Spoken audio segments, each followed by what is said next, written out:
não parar, não precipitar e não retroceder. Então dizer para esse cara, sabe quando nós vamos parar? Nunca. Nunca na sua porca vida. Né?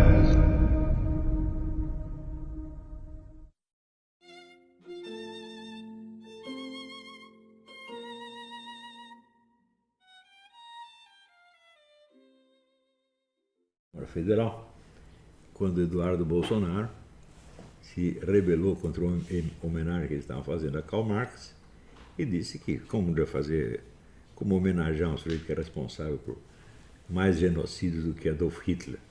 Né? E ele cita ali um parágrafo meu que eu escrevi e repito, porque expressa um fato matemático puro e simples. É o seguinte: o regime comunista matou mais gente do que todos os terremotos e epidemias e guerras do século XX somados. É só você somar. Quanto morreu na Primeira Guerra, quanto morreu na Segunda, quanto morreu na febre amarela, quanto morreu... Soma tudo, você vai ver, dá menos de 100 milhões. Né? Então, isso, o comunismo, visto do ponto de vista quantitativo, foi, sem dúvida, o maior flagelo da história humana. Nada se compara a isso. Nada, nada, nada, nada. E muitas pessoas vão dizer... O que elas fizeram ao se tornar cúmplice disso é tão horrível, que elas não podem ver. Você vê, todo criminoso, quando ele se afunda muito na criminalidade, ele sente uma necessidade assim, incoercível de se beatificar, de se ver como alguém bom. Ele tem que fantasiar que ele é muito bom, porque ele não aguenta ver como ele é realmente. E todos os comunistas são assim.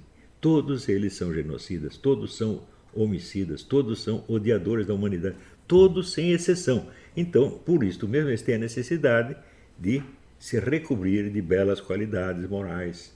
Nós somos generosos, nós nos preocupamos com os pobrezinhos, nós somos altruístas.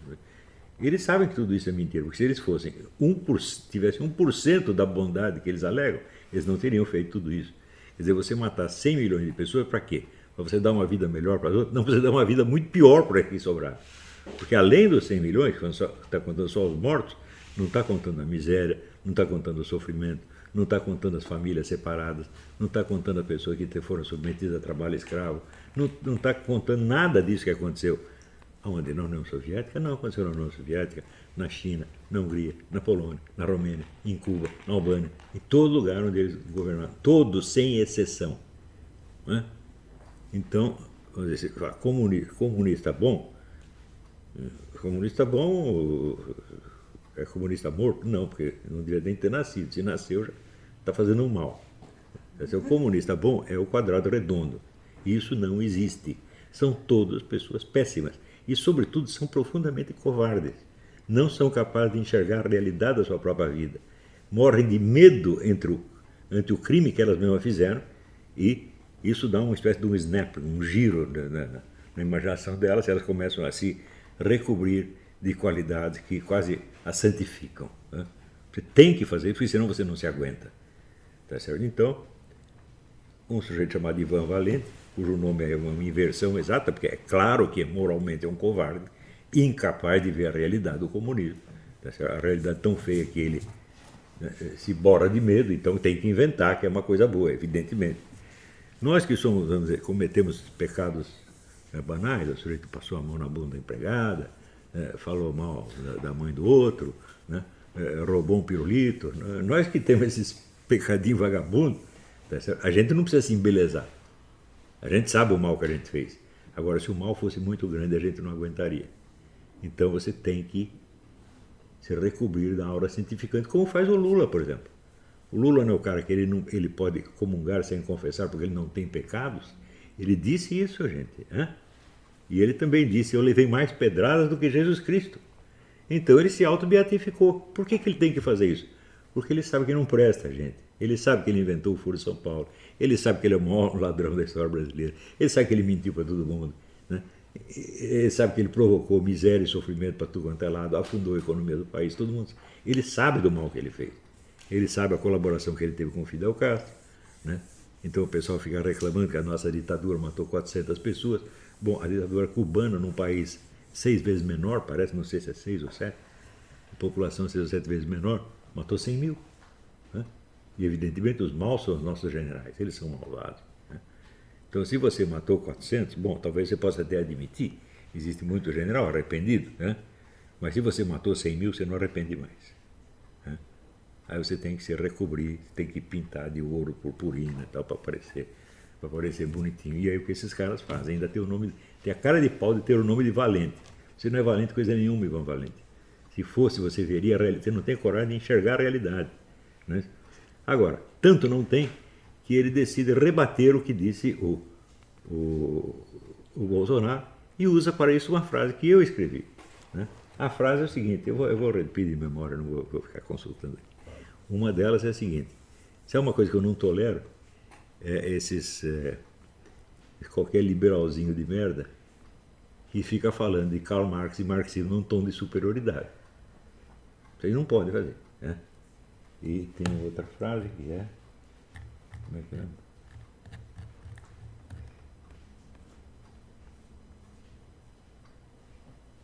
Quando você ouve algum direitista falando do marxismo como se fosse apenas um sistema de idiotices, não tenha dúvida, o idiota é ele. Ou é um marqueteiro e não um homem de estudos. Eu disse essas duas coisas. Por quê? E, bom, isso não tem nada a ver com o marxismo ser genocida ou não. Então, primeiro vamos esclarecer uma coisa. Karl Marx disse, com todas as letras, que a única maneira de você abreviar o fim do capitalismo e o advento da nova era é o terrorismo revolucionário. Isso ele disse. Existe uma outra afirmação que dizem que não é dele, é de Engels, em que para fazer a revolução é preciso eliminar uns quantos povos que são lixos raciais. Né? Os comunistas alegam, não, a expressão Völkerabfälle, eles dizem, não, isso aí quer dizer pedaços remanescentes de povos desfeitos. Mentira! Abfall quer dizer lixo mesmo. Né? Outra coisa, nós temos inúmeros documentos que mostram o modo pejorativo como Marx se referia a Ferdinand Lassalle, que era seu genro, que era mulato, ele tinha nojo do cara por ser mulato. Quer dizer, Marx era racista mesmo. Existe o livro de Nathaniel Weil, W-E-Y-L, Marx Racist. Não deixe ler esse livro. Quer dizer, os indícios do racismo de Marx são abundantes, não faltam. Portanto, se o amigo dele, o parceiro dele, escreveu lixo racial, não há nenhum motivo de surpresa. E a defesa dos caras, não, Marx jamais escreveu isso, foi Engels. Digo, meu filho, durante 100 anos, as editoras comunistas jamais publicaram obras completas de Marx, publicavam obras completas de Marx e Engels. O instituto que publicava chamava Instituto Marx Engels. E nunca ninguém viu o menor conflito entre as ideias de Karl Marx e as de Engels. Portanto, se Engels disse, Engels não escreveria nada que ele não tivesse discutido antecipadamente com o seu amigo e mentor, que foi o Karl Marx. Obra conjunta? A obra conjunta, claro. Não, tem aí até hoje o manifesto escrito pelos dois. Né? Eu tenho aí obras completas de Marx e Engels, né? Da editora comunista da Inglaterra, mas a edição feita pela Edições em Língua Estrangeira de Moscou, também obra completa de Marx e Engels. Portanto, não foi Marx, foi Engels. Né? Então, isso parece coisa de criança, né? Quem bateu nele não fui eu, foi minha mão. Né? Coisinha de criança. Em segundo lugar, nós temos que pensar o seguinte, se não há nada de genocida e nem de tirânico no marxismo, então como é possível que em todos os regimes que o marxismo criou, todos sem exceção, houvesse genocídio e tirania? Como? Então seria a teoria mais mal interpretada da história. Mal interpretada por quem? Por todos os líderes comunistas. Então o que está dizendo é o seguinte, os líderes comunistas todos são os idiotas, eu sou o primeiro que entende Karl Marx. Então que bela tradição intelectual é essa que você está falando? Será que eram todos imbecis? Por exemplo, ele diz, mas quem fez o genocídio não foi Karl Marx. É claro, ele já tinha morrido quando veio a Revolução de 17, mas que ele legitimou o terrorismo de Estado, é claro que legitimou.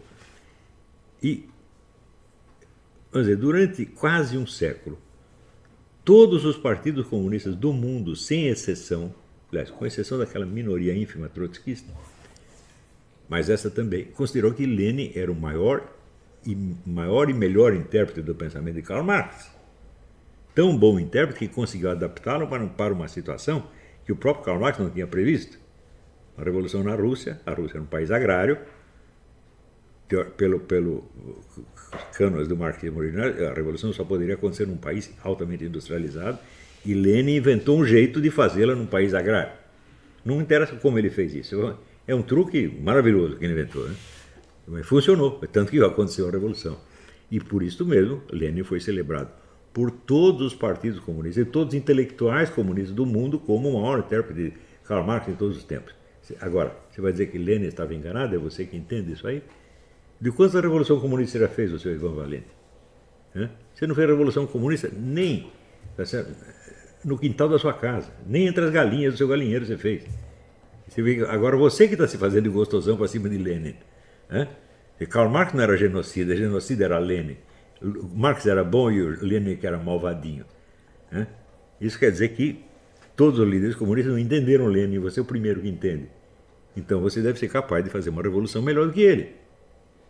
Como é que você pode descer a esse ponto de estupidez e de animalidade? Quer dizer, analfabeto funcional, 4 cruzes. É isso que esse sujeito é. Ainda fica querendo gozar da cara do outro, que falou uma coisa certíssima. E pior, quer me usar para isso aí. Ora, eu falei mal dos liberais que se metem, se fazem de superiores a algo do qual eles não são superiores. Isso é a mesma coisa que o sujeito, da arquibancada, fica torcendo numa luta de boxe, Tá lá o neguinho lutando com Mike Tyson, levando um cacete desgraçado, e lá na arquibancada tem um sujeito fracote, numa cadeira de roda, falando mal do Mike Tyson. Eu digo, tá bom, então sobe lá e bate você nele, pô. Não é você que está lá apanhando? Quer dizer, é uma coisa ridícula. Isso é coisa de amador, é coisa de palpiteiro e de marqueteiro, e não de homem de estudo, não do intelectual. Eu só sou capaz de falar com ares de superioridade, é um sujeito do qual eu tenho certeza que eu sou superior.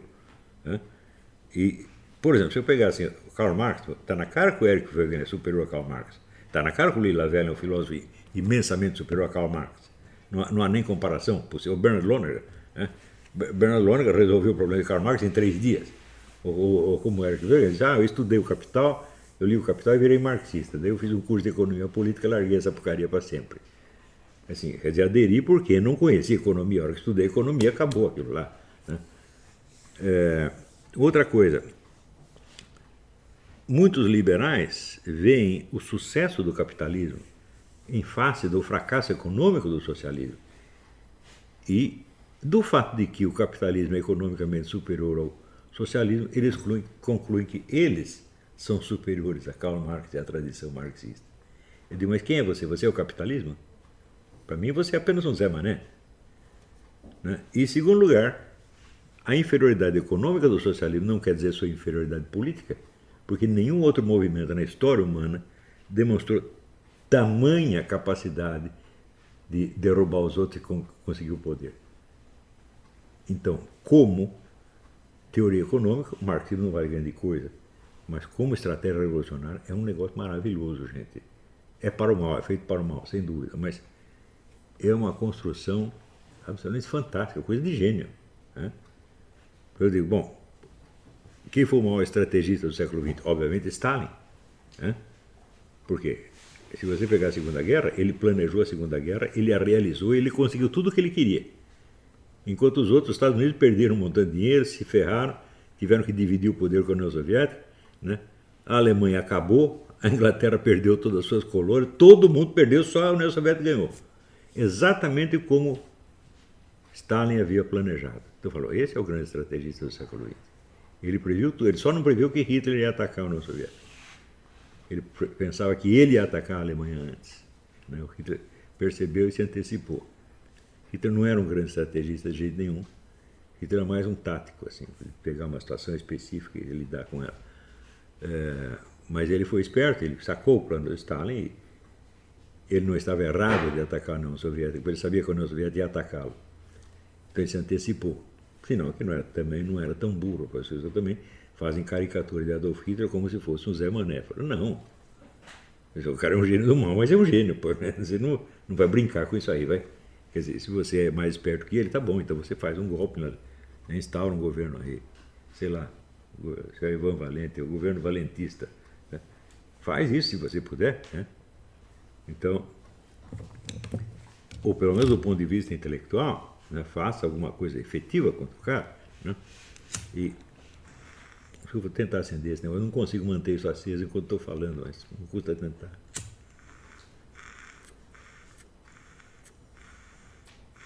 Tem cara que conversa durante horas dando cachimbada, eu não consigo. Mas já apagou. Esquece. Você é cachimbeiro novo, né? Não tem prática. Então,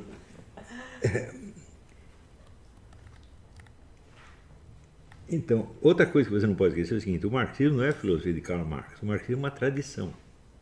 E essa tradição ela foi muito além do pensamento de Karl Marx.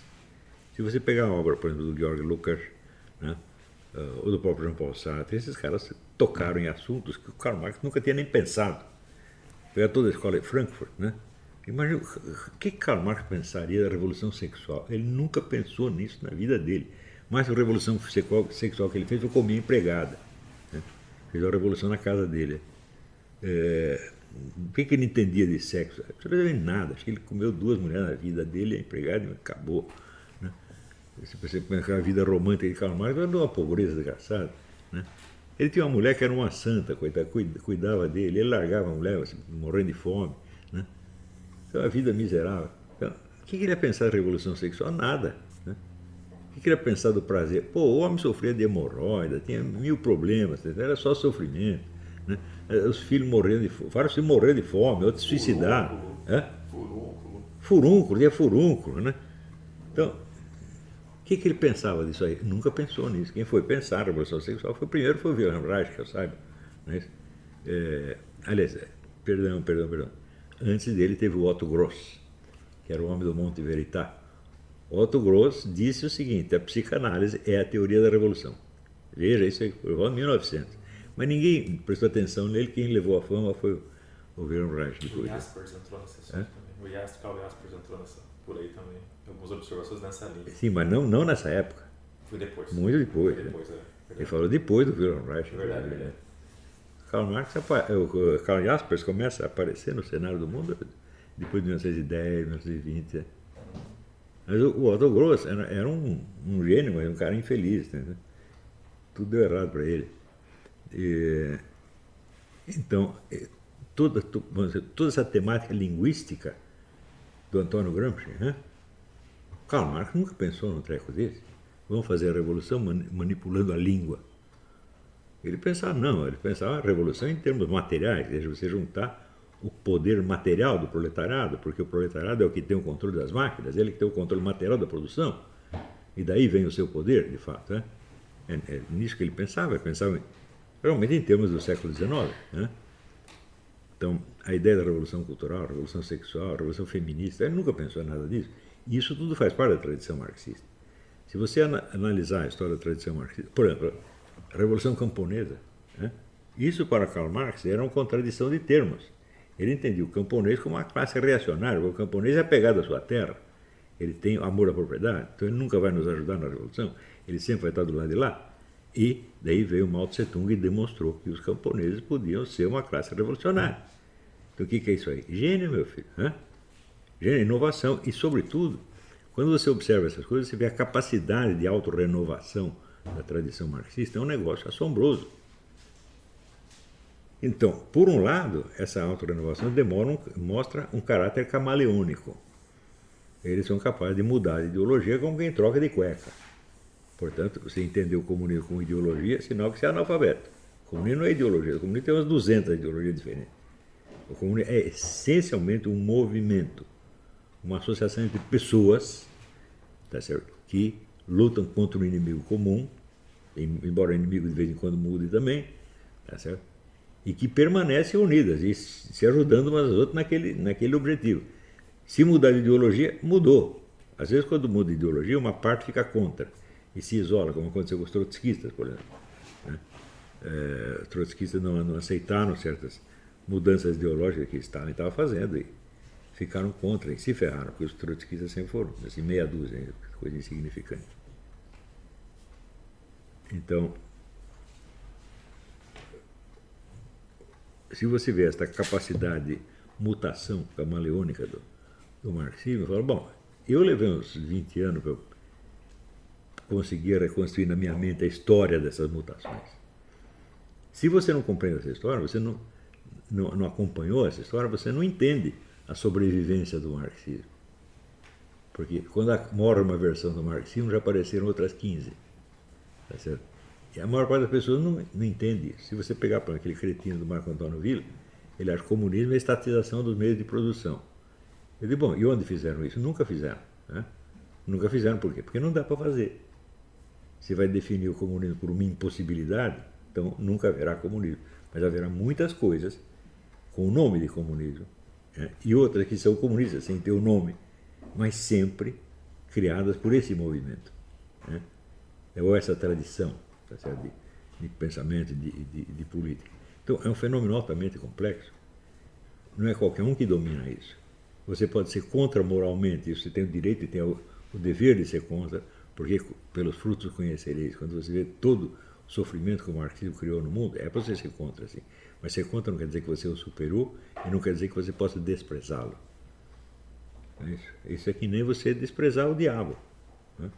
O diabo você não tem que ir na conversa dele, mas você não tem que se fazer de gostosão. Senão entra naquele caso do pastor protestante que, né, decidiu lá fazer um exorcismo. Em nome de Jesus Cristo, daí o diabo saiu e falou, Jesus Cristo eu ouvi falar, mas você quem é? Isso sempre pode acontecer, né? Então, você não pode se arrogar uma autoridade intelectual ou espiritual que você não tem. É disso que ele estava falando. E os liberais conservadores brasileiros cometem esse vexame de monte. Gostam de se fazer superiores, né? Então, vamos ver. Eu estudei esse negócio de marxismo muito. E dei um roteiro para as pessoas. Você quer estudar a tradição marxista, você vai ter que estudar isso, mais isso, mais ou menos nesta ordem. É um programa que eu falei, leva de 2 a 5 anos. Embora para mim tenha levado mais tempo. Quer dizer, leva de 2 a 5 anos agora que eu já botei ordem na coisa. Agora que eu já entendi como funciona, agora dá para fazer em 2 a 5 anos. Mas para mim levou muito mais tempo. Não dá para abreviar aquilo. Então, se você seguir esta sequência, você vai começar a enxergar o movimento marxista como um todo, talvez você possa até se tornar superior a ele, porque você pode entender certas coisas que ele não entende. Quer dizer, o seu horizonte de consciência pode ser maior do que o do movimento marxista inteiro. E eu acredito que o meu seja, né? Por quê? Porque eu estudei o movimento marxista inteiro e eu estou enxergando certas coisas que ele não enxerga. Por exemplo, o que eu escrevi no livro Jardim das Aflições, que Karl Marx pensava que era materialista, mas o materialismo dele não existe, porque é apenas um idealismo subjetivo, coletivo. Porque a natureza para ele não pesa como força material, mas apenas como matéria-prima da ação humana. Então a ação do homem é que é o centro da coisa. E a ação vem da onde? Da inteligência. Então o centro da história é a mente humana. Isso que é um idealismo subjetivo. A natureza é absolutamente impotente, ela é apenas matéria-prima passiva. Então não há materialismo algum. Se eu dissesse isso para o Karl Marx, ele ia dizer, opa, é mesmo, né? Ele é um ponto que ele absolutamente não percebeu. Esse estudo do horizonte de consciência é fundamental para você entender certos filósofos. O horizonte de consciência se mede pela limitação, por aquilo que o sujeito não enxerga. E todos nós não enxergamos alguma coisa, todos nós somos cegos em algum ponto. Mas se o sujeito deixa de enxergar algo que é essencial que ele enxerga, para ele poder fazer o que ele está querendo fazer, então aí você tem um caso patológico, certo? E os rombos do horizonte de consciência terão consequências depois. Por exemplo, eu escrevi no começo dessa série sobre a ideologia de 68, eu comecei explicando exatamente isso. Karl Marx jamais colocou seriamente o problema das relações entre intelectuais e proletários, embora ele sentisse que havia um problema ali. Ele sentia, mas ele não elaborou. Resultado, ele fez um negócio que dizia que é a revolução proletária, mas é sempre a revolução dos intelectuais que escravizam os proletários. Isso já estava na teoria originária, sem que Karl Marx percebesse. Então, aí sim você supera um filósofo quando você enxerga o que ele precisaria enxergar. Não é isso? Então, em muitos casos, vamos dizer, o horizonte de consciência do sujeito é tão amplo que você navega, navega, navega e não chega lá, não chega no limite. Fechar o horizonte de consciência no Leibniz, ou do Schelling é muito difícil, tá certo? Mas Karl Marx você fecha, o Descartes você fecha, né? Maquiavel você fecha, vários Nietzsche você fecha, né? Mas tem alguns que é muito difícil. Aristóteles é muito difícil de chegar. Os verdadeiramente grandes Aristóteles, Santo Tomás de Aquino, Leibniz, Schelling, o próprio Husserl, né? Husserl deu uma rateada no final, mas são enganos apenas, não é um verdadeiro limite. Né? O Max Scheler, né? Max Scheler tem limitações do horizonte de consciência porque ele morreu cedo. Né? Mas, quer dizer, a filosofia não foi totalmente elaborada, mas onde ele mexeu é um negócio sempre brilhante e que útil para nós. Né? Agora, a maior parte das pessoas que querem, como Ivan Valente, inocentar o Karl Marx, elas o inocentam mediante fazendo a condenação total do movimento comunista sem perceber que está fazendo. Quando você diz, não tem nada de genocida em Karl Marx, então significa o seguinte: todos os intérpretes de Karl Marx que foram celebrados pelo Partido Comunista como os grandes líderes marxistas eram todos cretinos, estavam todos enganados, e você é o primeirão que enxerga a luz. Lenin estava errado, Stalin estava errado, Mao Tse-tung estava errado, Che Guevara estava errado, Fidel Castro estava errado, estavam todos errados. Né? Só você entendeu. Então esse movimento não vale nada, você me desculpe. Quer dizer, não tem jeito. Ou você condena o movimento comunista junto com Karl Marx, ou você vai condenar só o movimento comunista para você isentar o Karl Marx.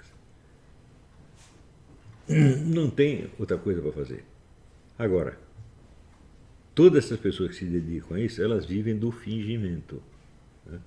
Fingimento histérico. Fingimento histérico é o sujeito acreditar não no que ele vê, no que ele sabe, mas no que ele ouviu ele mesmo falar. O mundo histérico sai da boca, vem para o ouvido, sai da boca, vem para o ouvido. É auto-hipnose permanente. Então, você não quer ver certas coisas, então você inventa subterfúgios verbais. E você não vê o horror do que está fazendo. Outro dia, por exemplo, apareceu aí um programa, apareceu o Fernando Moraes, o autor do A Olga e a Ilha, né, dizendo que ele estava conversando com o sujeito, e quando começar a matança, nós vamos matar primeiro os inimigos ou os amigos? E daí ele disse, não, tem que ser os amigos, porque a diversão vem primeiro. Ele não percebe o horror do que ele disse. Ele acha lindo isso aí, brincar com a matança dos outros. Né? Então, eu vou passar uma mensagem para esse cara. Eu era amigo do Fernando Moraes, não sei se ele me considera amigo, espero que não, porque nessa altura ficou perigoso ser amigo dele. Né? Digo, meu filho, se tu vem aqui fazer a matança, você vai sair daqui com um tiro no meio do cu. Né? Não brinca com essas coisas, não vem brincar de matança comigo não. Né? E pior, a amiga dele que estava fazendo o programa junto com ele, dizia, não, esses caras a gente devia mandar tudo pro Gulag para cortar a cana. Cortar cana no Gulag? Hã? Quer dizer que existe cultura de cana na Sibéria, meu Deus do céu. Massapê, né? O solo, né? Incrível, incrível, né? Quer dizer, pessoas assim, que acham que tem cana na Sibéria, opinam sobre o mundo, meu Deus do céu. E o outro fala de matança como se fosse uma coisa divertidíssima, maravilhosa. Né? Não pensa que ele está brincando, não, porque ele é amigo pessoal do Fidel Castro, que é um especialista em matança. Então, ele realmente quer matar as pessoas. Realmente quer fazer mal. A sangueira salvadora, eu sonhando com isso. Né? Ó, mata todo mundo que não concorda comigo e tudo ficará bem. Né? A mentalidade comunista é essa. O grande problema do mundo é que nós não temos o poder total. Quando tivermos, tudo será resolvido. E o cara, para pensar assim, não merece que você olhe para ele. Né? Não merece ser ouvido. Não merece um minuto de atenção. Só se for para dar-lhe uns tapas. Né? Vai dizer, você é muito violento. Né?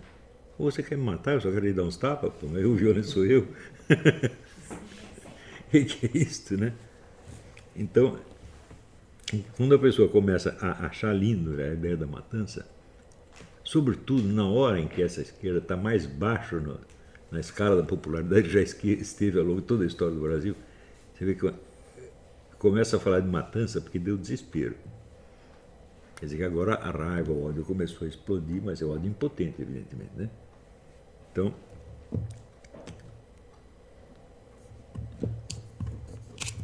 isso tudo mostra, então, note bem, nada disso eu chamo de paralaxe cognitiva, presta atenção. Isso é doença mental, isso aí é histeria, isso é mentira, isso é hipocrisia. Não é? Paralaxe cognitiva é ao contrário, é um negócio que pode acontecer. Karl Marx acontece também, mas acontece só para grandes gênios. Sabe? A paralaxe cognitiva. A paralaxe cognitiva é o deslocamento entre o eixo de uma construção teórica e o eixo da experiência real que o sujeito tem. Não é hipocrisia, não é mentira e, sobretudo, não é burrice. É porque a construção tomou um certo rumo que não admite, quer dizer, ela continuar em harmonia com a experiência real que o sujeito tem. Ela adquire uma autonomia. Isso acontece com Kant, acontece com Descartes, mas não se identifica com a hipocrisia, não se identifica com a mentira pura e simples. Não é isso? A paralaxe cognitiva, para ser a paralaxe cognitiva, tem que ser totalmente inconsciente, senão não dá. Né? Bom, muito bem, é isso aí. Daqui a pouco eu volto com as perguntas, tá bom?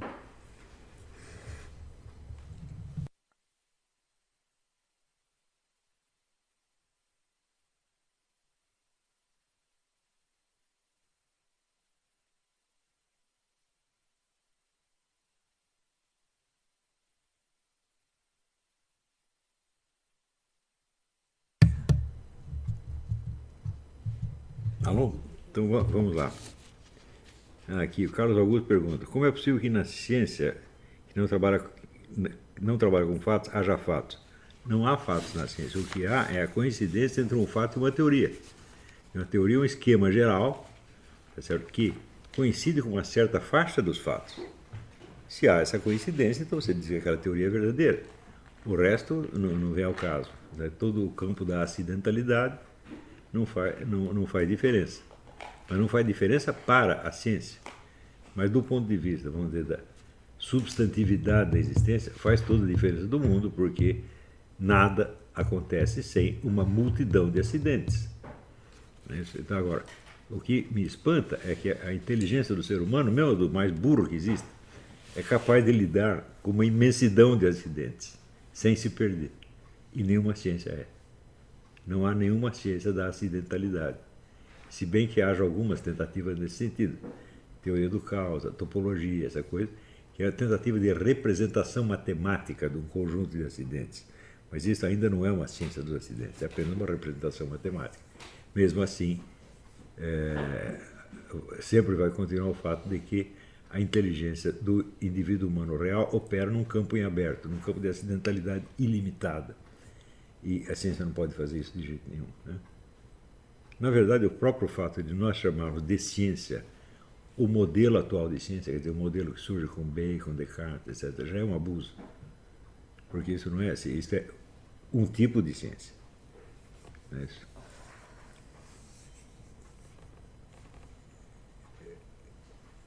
Então, eu vou lhe dar um exemplo. Tudo que nós percebemos tem uma infinidade de qualidades que, segundo a teoria do Locke, são secundárias. E nada existe sem essas. Nada pode existir só com as suas qualidades primárias. Absolutamente nada. É o que dizia Leibniz. Leibniz já dizia isso. A forma, o número, o movimento não são suficientes para fazer com que algo seja alguma coisa.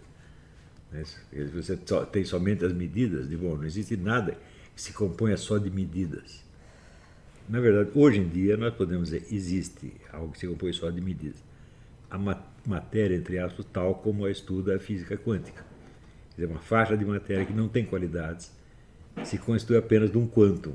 Um quantum do que ninguém sabe. Tá certo? Então, é por isso mesmo que o Wolfgang Schmidt escreveu esse livro, O Enigma Quântico, onde ele diz que o que a física quântica estuda não é realmente a matéria, é aquilo que Santo Tomás de Aquino chamava matéria secunda, partindo da ideia de que há uma matéria-prima que está por baixo de todas as matérias e que por si não tem nenhuma qualidade. Existe uma segunda faixa onde continua não tendo nenhuma qualidade, mas já tem quantidade. Isso não basta para fazer uma coisa real. Não é uma coisa real ainda. Né? Vamos lá.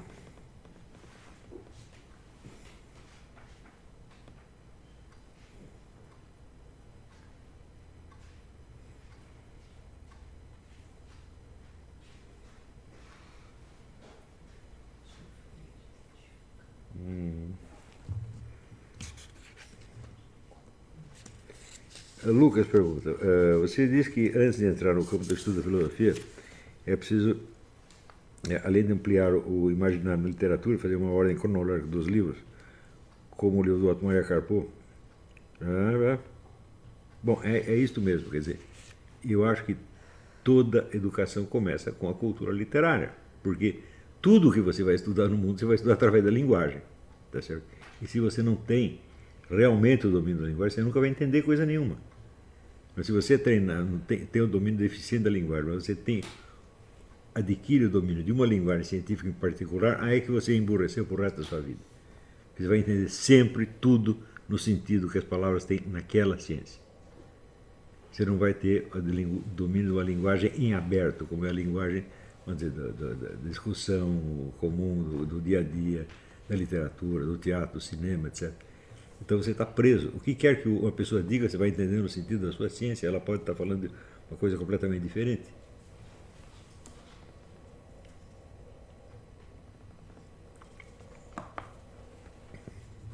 Mas é essencial, vamos dizer, o domínio da linguagem no sentido mais aberto e amplo possível.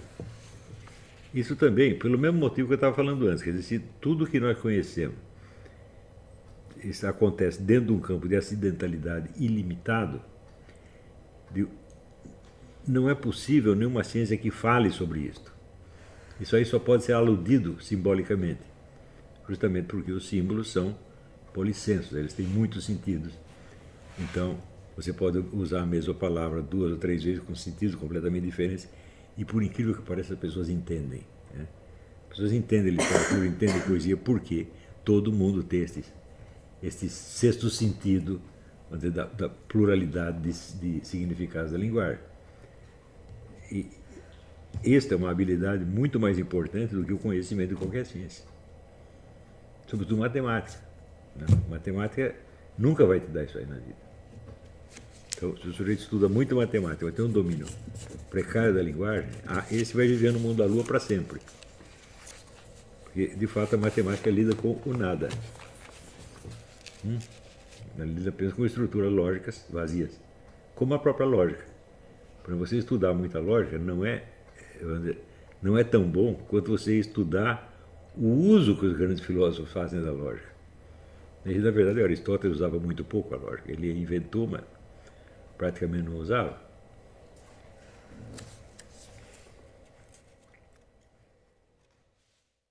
E aí pessoal, tranquilo? Então, se inscreva no canal, compartilhe, comente, ajude o nosso canal. Os links estão na descrição do vídeo. Você pode participar pelo Apoie-se, pela vaquinha, qualquer forma de ajuda será muito bem-vinda. Pode curtir, comentar e compartilhar também para ajudar nosso canal. Quem quiser seguir a gente nas redes sociais estão todas aí na descrição do vídeo. Muito obrigado, sempre com Deus, pátria, família e liberdade. Tamo junto, forte abraço.